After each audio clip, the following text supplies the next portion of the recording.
NTA CUET UG 2023 का application form out कर चुकी है। यहाँ पर आप देख रहे हैं 50 से प्लस यूनिवर्सिटी, सेंट्रल यूनिवर्सिटी आपको यहाँ पर देखने को मिलेगी। साथ ही यहाँ पर आपको डीम्ड यूनिवर्सिटी, प्राइवेट यूनिवर्सिटी भी देखने को मिलेगी। इस एग्जामिनेशन के बेस पर, वन एंट्रेंस एग्जामिनेशन के बेस पर आपको 50 से 60 यूनिवर्सिटी में आसानी से आपके स्कोर के माध्यम से एडमिशन मिल जाएंगे। तो आप इस एग्जामिनेशन को अगर देना चाहते हैं तो आप इसके वेबसाइट पर, एनटीए के वेबसाइट पर जाकर फॉर्म भर सकते हैं। उससे रिगार्डिंग सारे इन्फॉर्मेशन हम आपको इस वीडियो में देने वाले हैं कि क्या क्या बदलाव हुआ है पिछले साल के मुकाबले, क्योंकि पिछले साल से ही सीयूईटी यूजी को यूनिवर्सिटी एडमिशन के लिए कॉमन कर दिया गया है। साथ ही इंपॉर्टेंट डेट के बारे में बात करेंगे। तो आइए सबसे पहले शुरू कर लेते हैं इंपॉर्टेंट डेट से। यहाँ पर आप देख रहे हैं इन्फॉर्मेशन जो कि एनटीए की तरफ से ऑफिशियल आउट किया गया है। ऑनलाइन सबमिशन डेट की अगर हम बात करें तो आप 9 फरवरी से लेकर 12 मार्च तक जो है ऑनलाइन फॉर्म भर सकते हैं, जो कि ऑलरेडी स्टार्ट है। फर्स्ट डे का जो रिकॉर्ड रखा गया है, फर्स्ट डे जो फॉर्म डाला गया है, वो करीब 80,000 के करीब छात्र जो हैं वो फर्स्ट डे फॉर्म फिलअप कर चुके हैं। तो 9 फरवरी से लेकर 12 मार्च तक आप फॉर्म फिल कर सकते हैं। पिछले साल लगभग 15 लाख छात्र जो है इसके लिए अप्लाई किए थे और इस साल भी संख्या जो है वो बढ़ने की संभावना है। तो इसलिए आप फॉर्म जो है वो अर्ली डालेंगे ताकि आपको जो है फॉर्म छूट ना जाए।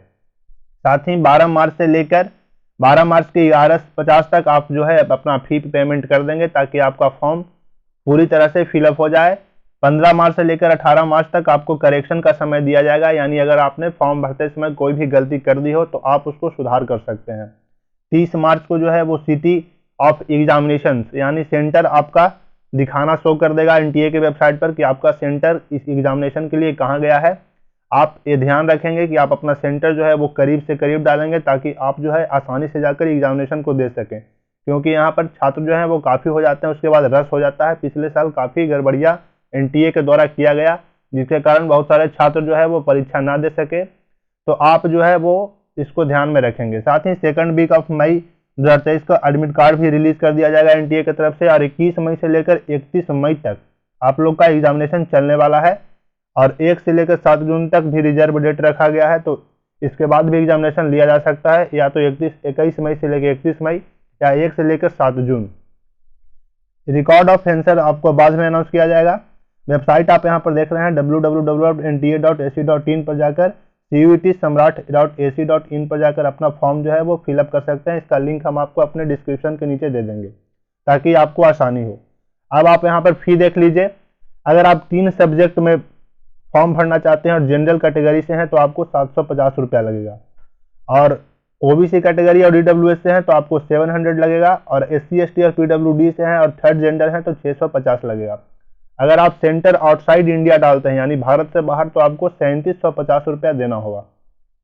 7 सब्जेक्ट के लिए आपको 1500 देना होगा जनरल वालों के लिए, 1400 ईडब्ल्यूएस और ओबीसी वालों के लिए, 1300 यहाँ पर देना होगा SC ST वालों के लिए, 7500 रुपया देना होगा सेंटर आउटसाइड इंडिया वालों के लिए। अगर आप 10 सब्जेक्ट के लिए फॉर्म भरते हैं, यहाँ पर पिछले साल जो था वो 5 सब्जेक्ट के लिए ही फॉर्म भरने का अप्लाई किया गया था, ये बदलाव है। पूरे आपको 10 सब्जेक्ट यहाँ पर दिया जा रहा है। 1750 रुपया लगेगा 10 सब्जेक्ट का एग्जामिनेशन देने के लिए, 1650 रुपया ओबीसी, 1550 रुपया SC ST और PW और थर्ड जेंडर वाले, और 11,000 रुपया जो है वो सेंटर आउटसाइड इंडिया रखने वालों के लिए 11,000 रुपया देना होगा। तो आप इसको ध्यान में रखेंगे कि कितना पेमेंट आपको करना होगा और कितने सब्जेक्ट आप चूज करना चाहते हैं। आप यहाँ पर देख लीजिए कि क्या क्या चेंजेस इसमें हुए हैं। देखिए, अधिकतम 10 विषयों का आप कर सकते हैं चयन, जो कि पिछले साल 5 विषयों का था। 5 विषय ही आप चयन कर सकते थे, लेकिन इस साल इसको बढ़ाकर 10 विषय कर दिया गया है। 10 विषयों का चयन आप जो है अधिकतम कर सकते हैं। 100 रुपया आवेदन बढ़ा दिया गया है। पिछले साल 600 रुपया लग रहा था जनरल वालों के से बात करें तो, लेकिन इस साल 700 रुपया लग रहा था। इसी की तरह आप लोग का 100 रुपया आवेदन का बढ़ा दिया गया है। 50 से अधिक ग्रेजुएट कोर्सेस यहाँ पर आपको देखने को मिलेंगे, जिसमें 1.5 लाख के करीब सीट है। सेंट्रल यूनिवर्सिटी की यहाँ पर बात हो रही है, और भी यूनिवर्सिटियाँ जैसे डीम्ड और प्राइवेट यूनिवर्सिटी। उसी तरह से 3 विषयों के लिए आपको इतना इतना पैसा देना होगा, जैसी इन्फॉर्मेशन हमने आपको पहले ही दे दी है। अब बात कर लेते हैं कि CUET के माध्यम से देश में सर्वश्रेष्ठ यूनिवर्सिटी में मिलेगा आपको एडमिशन। इसके तहत आपको कहाँ कहाँ, दिल्ली यूनिवर्सिटी में एडमिशन मिलेगा। आपके स्कोर अगर अच्छे हुए तो दिल्ली यूनिवर्सिटी आप जा सकते हैं, जवाहरलाल नेहरू यूनिवर्सिटी, बनारस हिंदू यूनिवर्सिटी, विश्व भारती विश्वविद्यालय और बिहार गया मोतिहारी सेंट्रल यूनिवर्सिटी।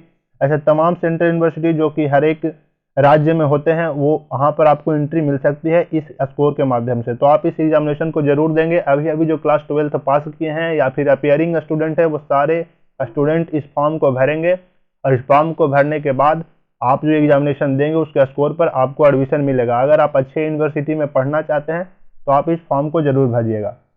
यहाँ पर आपको सीट जो है वो 1.5 लाख के करीब देखने को मिलेगी तमाम सेंट्रल यूनिवर्सिटी को लेकर। 50 में से 40 और 45 में से 35 प्रश्नों को करना होगा हल। अनुभाग 1A की अगर बात करें तो उसमें आपको लैंग्वेज देखने को मिलेगी, भाषाएं, और 13 अलग अलग भाषाएं इसमें आप चुन सकते हैं। साथ ही 50 में से 40 प्रश्नों का आपको जवाब देना होगा। यहाँ पर 50 क्वेश्चन लैंग्वेज का होगा जिसमें आपको मात्र 40 क्वेश्चन का जवाब देना होगा।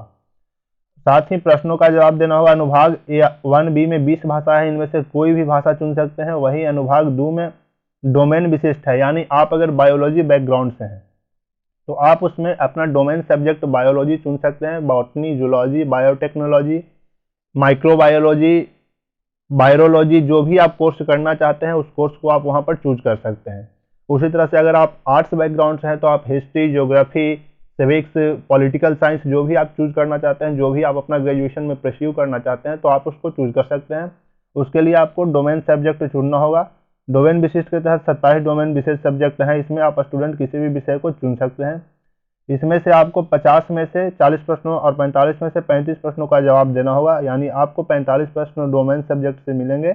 इसमें आपको 35 प्रश्नों का जवाब देना होगा। अनुभाग 3 में सामान्य परीक्षा के 60 प्रश्न पूछे जाएंगे जिसमें से 50 का जवाब देना होगा, यानी आपको जनरल नॉलेज डोमेन 3 में पूछे जाएंगे जिसमें आपको 60 प्रश्न पूछे जाएंगे। आपको 50 प्रश्नों का उत्तर देना होगा। और बाकी जानकारी अगर आपको चाहिए तो आप हमारे चैनल को चेकआउट कर सकते हैं। वहाँ पर पूरी डिटेल जो है वो दी गई है, जिसका लिंक हम आपको डिस्क्रिप्शन में दे देंगे। ये जानकारी आपको कैसी लगी आप कमेंट में जरूर लिखिएगा। साथ ही इस चैनल को सब्सक्राइब करके रखिएगा ताकि आगे जो भी अपडेट NTA की तरफ से आपके एग्जाम के रिगार्डिंग आए हम आपको देते रहें। तब तक के लिए धन्यवाद।